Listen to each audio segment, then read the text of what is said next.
బాగున్నారా? నేను కూడా బాగున్నాను ఫ్రెండ్స్. నేను మీ పద్మభాగిని. మా గార్డెన్లో రోజు వన్ ప్లాంట్ చూపిస్తున్నాను కదా. ఈరోజు ఏంటంటే మీకు ఒక ప్లాంట్ చూపిస్తాను. వాము ప్లాంట్. ఇదేనండి వాము ప్లాంట్. ఇంత బుషిగా పెరిగింది చూడండి. మంచిగా ఫ్లవర్స్ కూడా వచ్చినాయండి దీనికి. ఇది స్మెల్ బాగా వస్తుంది, వాములాగానే ఉంటుంది. ఇది చాలా మంచి మెడిసినల్ ప్లాంట్. ఇది దీనికి ఏ పురుగులు చీమలు ఏవి రావండి. దీని దగ్గర ఉన్న ప్లాంట్స్ కూడా దానికి కూడా అసలు ఏ క్రీములు చీమలు పురుగులు ఏవి రావు. ఎందుకంటే స్మెల్ వస్తుంది కదా ఘాటుగా, అందుకని. దీని ఆకులతోని బజ్జీలు కూడా చేసుకోవచ్చండి, మంచిగా జీర్ణం అవుతాయి. నేను ఎన్నోసార్లు చేసినానండి. ఇది చిన్న మొక్కనే తెచ్చి పెట్టినానండి. ఇలా చిన్న మొక్క తెచ్చి పెట్టినాను, ఇలా ఇంత చిన్నది. ఇక ఇది పెరుగుతూనే ఉంది. నేను ఎన్నోసార్లు కట్ చేస్తూనే ఉంటా, అయినా పెరుగుతూనే ఉంటుంది.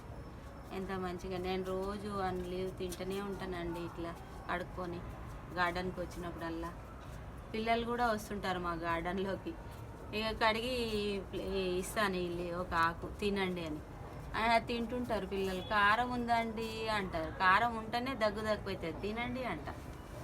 అయితే ఇది ఎంత బాగా వస్తుంది చూడండి. గులాబీ పువ్వులాగానే అనిపిస్తుంది ఇది. ఇట్లా ఎంత మంచిగా గుత్తులు గుత్తులుగా వస్తుంది.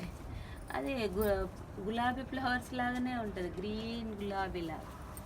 ఎంత బాగుంటుంది చూడండి. ఇక్కడ ఇందులో కూడా ఒక చిన్న మొక్క పెట్టినాను, ఇంత పెద్దగా అయింది మంచిగా. ఇది నీడనే ఎక్కువ ఇష్టపడుతుందండి, ఎండకు ఇష్టపడదు. ఎండకుంటే ఎండినట్టు అనిపిస్తుంటుంది. నీడకుందనుకో బుషిగా పెరుగుతుంది మంచిగా. మీరు కూడా ఎక్కడన్నా ఒక చిన్న మొక్క దొరికింది అనుకోండి, పెట్టుకోండి, మంచిగా వస్తుంది. స్మెల్ కూడా బాగా వస్తుంది. ఎప్పుడన్నా సర్ది దగ్గు వస్తే ఒక ఆకు నమలేసామనుకోండి, ఆ రసం మింగేస్తే మంచిగా మనకు నయం అయిపోతుంది మంచిగా. దీనికి ఏమి ఇవ్వనండి, వాటరే ఇస్తాను. అన్ని ప్లాంట్ల లాగానే ఇస్తాను. దీనికి కూడా ఏమి ఇవ్వను, ఎందుకంటే ఇది పెరిగిపోతుంది అలాగే మంచిగా. ఎంత మంచిగా అనిపిస్తుంది అండి, గ్రీన్గా. చాలా స్మెల్ కూడా మంచిగా అనిపిస్తుంది. ఇది ఏంటంటే వామలాగానే ఉన్నాయి ఇవి సీడ్స్, కానీ ఇది వామ ఉండదు అంటారు. కానీ చూడాలి, నేను అదే చూస్తాను. ఈ సీడ్స్ తీసి ఎండబెట్టి వామ వస్తుందా ఏమొస్తుందా అని చూస్తాను.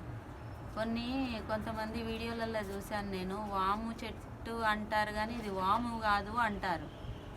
కానీ ఇది వాములాగానే వస్తుంది. ఇది ఫ్లవర్స్ ఎండబెట్టి చూసి మీకు చూపిస్తానండి ఇది వామా కాదని. అందుకనే ఉంచానండి. ఈ ఫ్లవర్స్ అన్నీ బాగా వచ్చాయి చూడండి. మా వామ చెట్టు ఇలా ఉంది.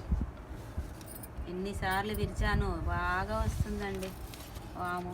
ఇదిగోండి ఇట్లా ఎంత బాగా, ఇది గులాబీ ఫ్లవర్స్ లాగా వస్తుంది. ఇంత బాగా మంచిగా, ఇంత పొడుగు పొడుగుగా వస్తుంది బాగా.